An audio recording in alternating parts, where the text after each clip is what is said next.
the superpower is and always is, like what I tell my clients is that your brand evolves with you. Those are the best ones, in my opinion. And that just like a brand, how we talked about humanizing it, you are multifaceted. There's more than one element to you. They are bound to change. And I think that's a beautiful thing. Something's shifting in the nonprofit sector. Experienced professionals are done waiting for permission, and they're building consulting businesses that pay them what they're worth on their terms. This is Fracture, the podcast about the business of nonprofit fractional consulting for consultants and the people who are about to become one. I'm Cindy Wagman, founder of the Nonprofit Fractionals Network. Let's get into it. Hello and welcome back to the podcast. I'm your host, Cindy Wagman, and I'm always excited, but I think this is going to be a good conversation because I see so many fractionals, and I was just telling this to our guest, who I'll introduce in just a minute, but they either go two routes. One is they have no brand whatsoever, like they're using their personal email address, and that's totally fine. Like no website, very minimal LinkedIn, and they just are based on referrals and no one cares.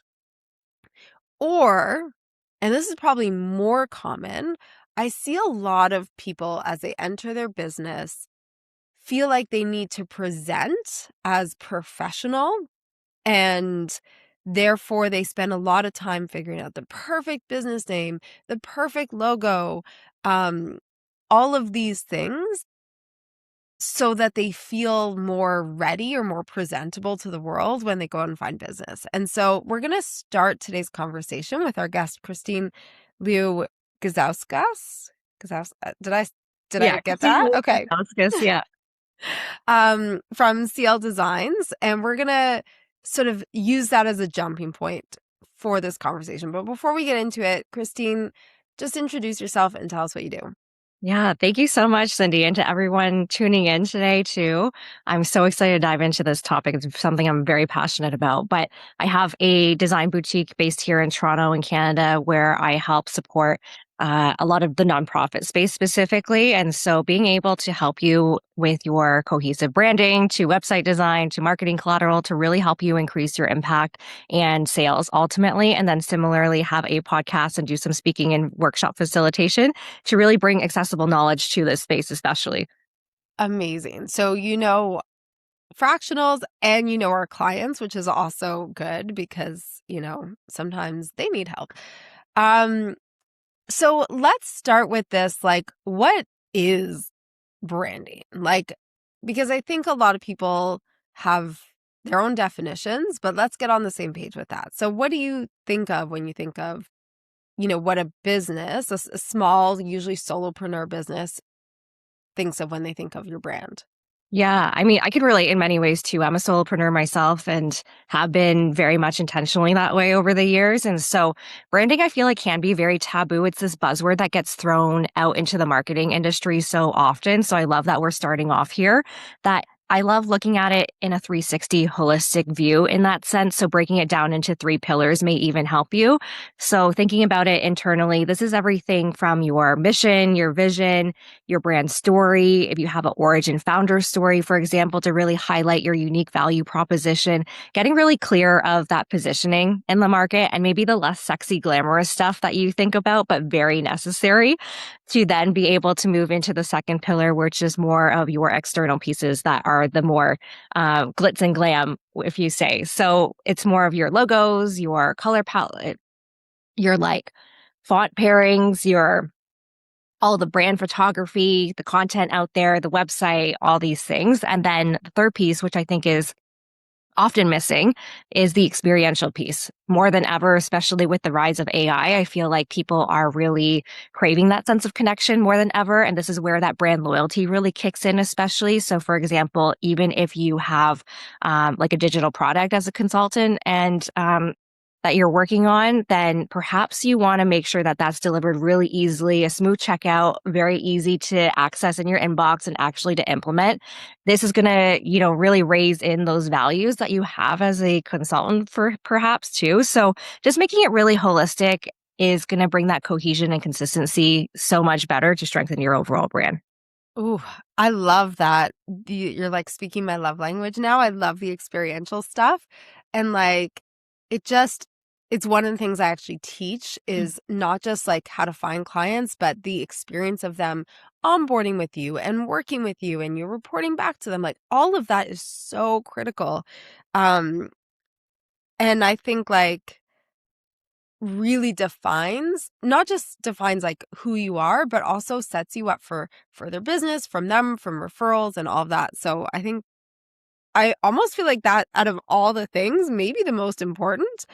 But let's start with the mission, vision, and story, because I actually think for solopreneurs, a lot of times we don't think of ourselves as having a mission. We don't think of ourselves as having a vision. We know our clients have those things, but how do we think about that for ourselves? Mm, this is such a good one because I always like to say clarity breeds confidence. So, meaning, yeah, it's in the internal pieces that we just went through in that pillar is very much the part where people just speed through typically, or they figure out by throwing spaghetti at the wall at the very beginning of your business, especially too. So I definitely recommend if you have space and time, especially, at the beginning of the year or end of year is like a nice kind of audit assessment time to reevaluate things and where you find alignment with it too throughout the years. But I would say start off with, when people ask you for that elevator pitch, like, can you actually make it simple, concise? I think that's so underrated in many ways. So even if you follow a formula of like, I help X with XYZ fill in the blank service to XYZ outcome result that you often are achieving for these clients of yours, then that can be an easy framework that you can implement very, even today. Awesome. Yeah. And that messaging, as you said, the clarity is what draws people to you and helps them understand how you solve their problems. So then let's talk about the external pieces. Because again, I think this is where a lot of people get tripped up and overwhelmed um and they think that they need to sort of present a certain way. So how do we think about like bootstrapping or doing like a sort of minimal external or like visual brand and design assets? What do we need? Where do we start? Like, walk us through some of that. Yeah, I encourage you to take this perspective of the brand, even though it's about you, it's more so actually about your audience and who you're serving. So just keep that frame of reference whenever you are creating something as well. Don't default to, my favorite color is red. So I'm just going to implement this everywhere. But does it actually resonate with your audience and it's maybe like cultural relevance and association psychologically as well, right? So start there and then you can kind of implement and have fun and play around with it in that sense. But I would encourage having some sort of consistency in place, whether it is through your colors or through different graphic elements. If it's like, for me, I love getting to use different angles and like shapes that way as well to make it very distinctively you. Or if that's through your photography style, if it's light and bright, for example, being really intentional to set the overall tone and vibe, if you will really help people understand like what it's like to work with you from that very first visual. Where do we go to get inspired or start to think about these things? Because I think it can be overwhelming just to be like, Yeah. there's a lot of fonts out there. There's a lot of colors out there. Even just like understanding how to describe, like, let's say we're using AI and things and stuff like that. Like, how do I even figure out how to describe what my style is? Like light and bright versus dark and moody. Like maybe I don't even know how to describe that. So how do I think about conjuring or articulating those things? I often tell my clients that you should describe your brand like it's your best friend. So really humanize it in that sense, right? You can name it if you feel like it too, obviously.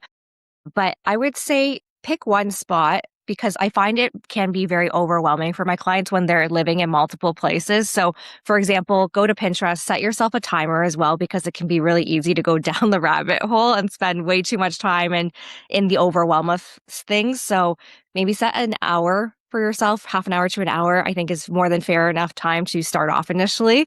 And that way, just no judgment, go in, brain dump. What is it that you feel like really resonates with you and your brand? How do you want to portray yourself? How do you want to show up in the world? And then oftentimes over that 30 to 60 minute even time period, a pattern does develop. And so you might be surprised this way by even just starting at that point to see what you're gravitating towards and then be able to then articulate it or bring that to, yourself in another session or a designer or whoever it is that you're working with to then translate that into personality traits that you want to evoke and that overall humanization to it. Love Pinterest. And my favorite hack even is like to go and do the search and stuff like that. And then I screenshot it and I upload that to AI and I'm like, describe this for me. What's like, how would you describe this to a designer? Because I find like I can even So, like, yeah, how to communicate because design is kind of its own language, right? And so having the language to be able to express that. Um, what are the most important? So, like, you said consistency is most important. Like, more than any one asset is just like showing up consistently. Is that fair? yes, but also I think there's a big caveat in the way that I approach things too with the word of consistency because that gets thrown a lot, I know, as a buzzword in marketing too. And so I like to reframe it for a lot of my clients, especially. So, meaning consistency, yes, I think that people associate consistency with being feeling boring about their brand or that it feels stale and stagnant, which I can understand, but also I think that's where you want to make sure that it feels like you because if it does, then it feels like it's in alignment. You're excited, you're proud to put it out into the world. And if it's not doing that, then that's where maybe you need to refresh a few things or reevaluate what's going on within your brand, whether it's visually or internally or experientially. But then I would say it's a great opportunity then to be able to go back to the drawing board and like have those go-to suites because I think once you have that strength and foundation in place for your brand, that's where you really get to play and like experiment a little bit more, to that extent. Yeah. So like full confession, I guess. Like when I started, I think my brand in the 10 years I've been in business has gone through 4 or 5 iterations. I'm let's say 5. Um, and at the beginning it was just like, Canva design, whatever, whatever. And part of me was like, "Oh my God, is everyone judging me? Like, isn't that like the opposite of consistency?" Um, And I know people really struggle with that at the beginning where they're like, well, what if I change my mind? What if I go in a different direction? So, how do I balance the consistency and having a strong brand with also, I'm really new at this and things are going to change? And maybe, like, how do I leave room for Mhm. growth or pivots or what have you? So, how would you sort of talk someone through that hesitation of like trying to get it perfect from the start? Yeah. I mean, that perfectionism, it will lock you in cold every single time. And so for me, whenever I work with my clients, I feel like I'm part designer, part therapist in many ways to work through this. And so if you're feeling all those things that Cindy has just mentioned, you're really not alone in that sense. I think that the superpower is and always is like what I tell my clients is that your brand evolves with you. And so those are the best ones, in my opinion. And that just like a brand, how we talked about humanizing it, you are multifaceted. There's more than one element to you. They are bound to change. And I think that's a beautiful thing. And so, all to say though, those internal pieces that you probably have figured out at the beginning of your journey in entrepreneurship, then perhaps those things are still going to be pretty foundational and, remain likely throughout your journey. Where the big things are probably to consider, however, in terms of like a rebrand and bigger refreshes, is whether you have changed your audience significantly. That can be a big challenge to reconsider, or if you are kind of used to selling at a specific tier and getting a big challenge to then move up to that next level and it's not necessarily being resonated, then oftentimes that's kind of where the resistance comes in. So I definitely encourage you to reevaluate then as well. But I would say you can start off with even just making these subtle changes of like, I love bringing in my audience into the journey of it. You don't need to feel like you have to hide everything behind the scenes and make this Oh, picture perfect. So like take this as your permission to like be whatever it is, as it is, like the messy middle, if you want to call it that. But I think this is just the product of evolution. Yeah, I love that idea of involving your audience because you said earlier, like your brand is not about you, it's about your clients and about the who you serve. So, can you share some fun ways that you've incorporated that in the past with consultants or how they might think about bringing people behind the scenes? Because I agree, like most of the time is really scary to sort of say like, here's an unfinished thing, but people love it. And actually, there's one of like a cognitive bias. I don't know if you know is the IKEA effect. I'm sure it has a more formal name, but the more people invest in the building of things, including your business and brand, the more they are committed to your success. So we actually kind of want people involved. So what are some fun ways to do that? I mean, a lot of my clients, their values are around community building, especially in this nonprofit, like do good space. And so oftentimes, yeah, you want to have people involved and engaged and excited and feeling like they're a part of something bigger. And a lot of brands don't actually actively ask, but also then listen and implement, right? Like there's multiple steps in this process of it to make it successful, I would say. And so start off with that first step of asking.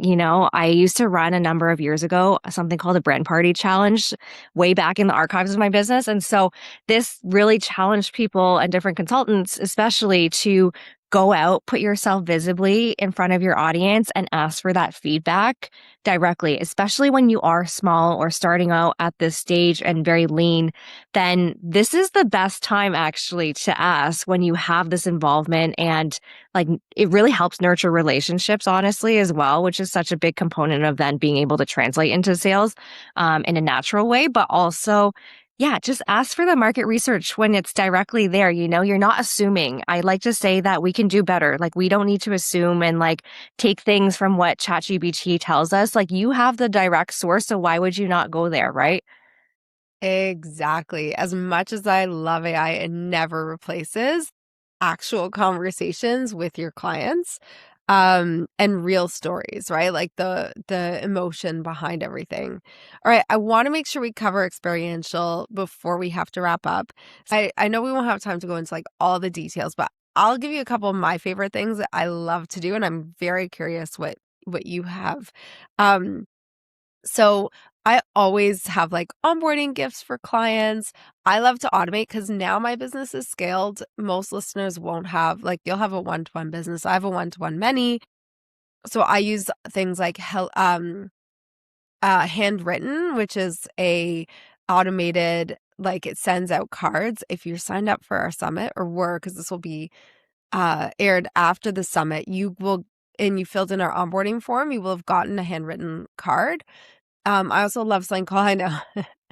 I love this. This is my favorite Oh, part.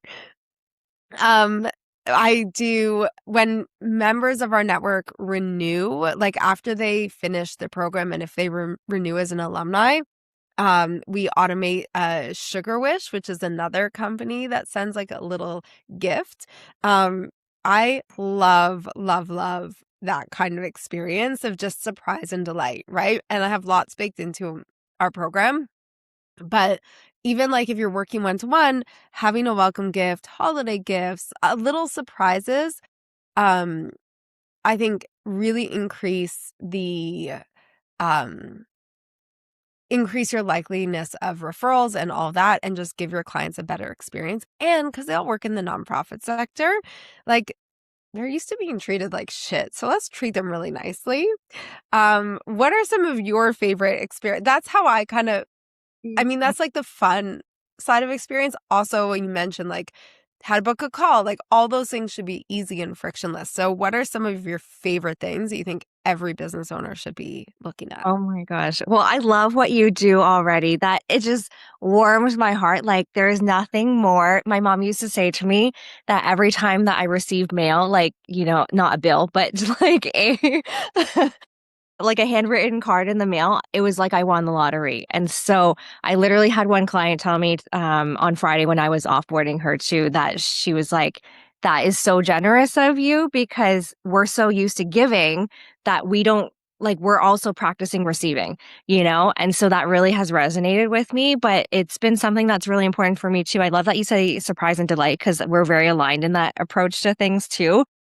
So I don't normally do holiday gifts, but I like doing the onboarding when we first start working together. This is where, yeah, I get to surprise and delight them. But what I do instead too is as part of the offboarding, I will ask every client for feedback from their experience working together to help improve the experience for others.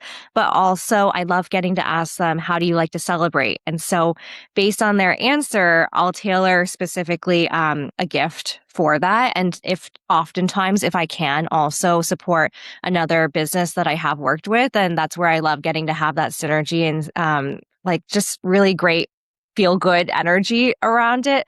So that's kind of what I do. And then also I have illustrated these postcards that say we rise together and was inspired by a trip that I had in Lithuania, riding hot air balloons actually. So it's like a nice kind of token of storytelling, but also a handwritten note that I mail out to clients as well. But often I also like to give maybe the other contrasting side of it that it doesn't need to be something that you spend money on experientially to be able to have impact as well. So it can be even going back to those internal values, for example, of like for me, having transparency and integrity is really important to me in my business. And so it can be as simple and easy as listing your prices or a range of them on your Love website.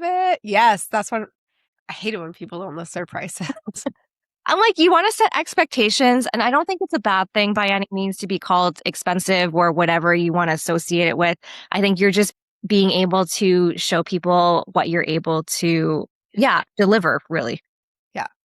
I love that. I love also this is I'm really picky about these things, but and I personally when I'm booking a call with someone, I much prefer when they use Calendly versus other things like Oh. Acuity because Calendly shows me it has like a little green dot beside the times that I'm available, and I don't have to go back and forth between my calendar and the booking link to find a time. And it's so stupid, but I'm like, How that about is a why call? I continue to use Calendly for that one reason. I'm a big fan also. So Yeah. sponsor the podcast. Yeah. Oh, I never thought. Well, the Yeah. funny thing is, I actually don't recommend Calendly for for fractionals because they generally prefer motion Mm, because it allows you to sync multiple client calendars into right. one availability. So it's Mm. better for that for most people in our network. But personally, I still use Calendly. And I think it's just, but it's those kinds of things that I think we need to think about, right? Like, how easy are we making it for people to engage with us, um, to take steps forward in working with us. So, yeah. Any other like that's one of my like little weird things. Do you have any little weird one where you're like, I'm obsessed with? I can tell you more, but I'll let you go. Like I'm I obsessed with could, making sure this works right. yeah, I could geek out for hours. Like this could be a whole other episode. But I am obsessed. Like my holy grail is a sauna, is my Oh, ride or die. Like I am obsessed with it. Have been using it since like day one, but it truly has, especially if you have multiple clients that you are managing and don't want to drop the ball with, like, and make sure people know what's coming up very easily and transparently. They have like what they're responsible for task wise as well. It's just really seamless. It can be sometimes a learning curve for clients to learn, but I think that once you are there and you have like supported them throughout that journey, then it just has been a big game changer, I find too, for my business. But also I've had clients reflect back that like, yes, we focus on design, let's say, but they've actually learned how to do some operations in their business as a result of working together. So it's been a huge compliment in that sense of the power of, you know, Asana and all these other project management pieces in the works. yeah. Oh, I love that. I always say like we have the opportunity to role model a way that works that other people can learn. I talk about that with taking time off and like setting boundaries. I'm like, if Mm. we do it, maybe our clients are more likely to do it in their nonprofits. So that's really valuable. Oh my God, I feel like we could keep talking forever, but we can't. So before we actually wrap up, Christine, where can our listeners find you online and connect? Yeah, if you want to have some more fun, then come join me over on my website at christineldesigns.com, or I'm often hanging out on Instagram as well at _CLIEU. And then if you want to tune into some other accessible knowledge, then come join me on Brand Party. I love that podcast name. This is such a great conversation that everyone needs to hear as they're not just as they're starting out, but as their business matures as well. So thank you so much for joining us on the podcast. Thanks so much, Cindy. You've been listening to Fracture. Subscribe wherever you're listening and come find me at nonprofitfractionals.com/subscribe for more of this goodness in your inbox every week. Now go build something better.